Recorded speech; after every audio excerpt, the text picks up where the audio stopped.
Hello guys, কেমন আছো তোমরা? তো অনেক দিন পর তোমাদের কাছে ভিডিও নিয়ে চলে এসেছি।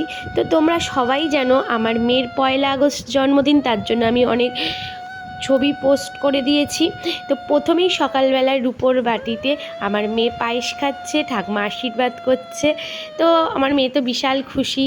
এরপর আমার মেয়েকে 50 টাকা দিয়েছে। আমার মেয়ে তো একেবারে হেসে গড়াগড়ি খেয়ে যাচ্ছে, একেবারে কি আনন্দ। এরপর ওর দাদু ওকে আশীর্বাদ করবে। ওর দাদু জানো তো, নাতনির জন্মদিন বলে কথা, এত খুশি যে সকালবেলা উঠেই একেবারে দুই ঠোলা বাজার করে নিয়ে চলে এসেছে। নাতনির জন্মদিন, এরপরে ওর বাবা, একমাত্র ওর বাবু ওকে আশীর্বাদ করছে। সারাক্ষণই শুধু মার পিট করে যায়। বাবু তো নয়, যেন বন্ধু একেবারে। তো ওর বাবু বলে কথা, তো স্পেশাল ব্যাপার। আমারও সেই জায়গায় এক্সাইটেড আমি। তো মেয়েকে কি খাওয়াবো না খাওয়াবো এই নিয়ে। তো তারপর তো আমার মেয়ের একদিক থেকে কষ্ট, সে চলে গেল আবার পায়েস খেয়ে পরীক্ষা দিতে। কেন, ওর প্রতিবারই পরীক্ষা থাকে, ওর ওই জন্য ভালো লাগে না।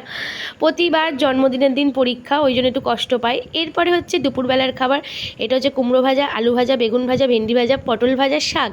এরপর হচ্ছে শুক্তো ডাল, চিংড়ি মাছ দিয়ে পটল, এটা হচ্ছে ইলিশ মাছ, আর এটা হচ্ছে কাতলা মাছ, এটা হচ্ছে চাটনি, আর তারপরে হচ্ছে পাঁপড় ভাজা, তারপরে হচ্ছে দই, দুটো রসগোল্লা আর সন্দেশ। এইগুলো সন্দেশ মিষ্টি বাদে সব কিছুই আমি রান্না করেছি।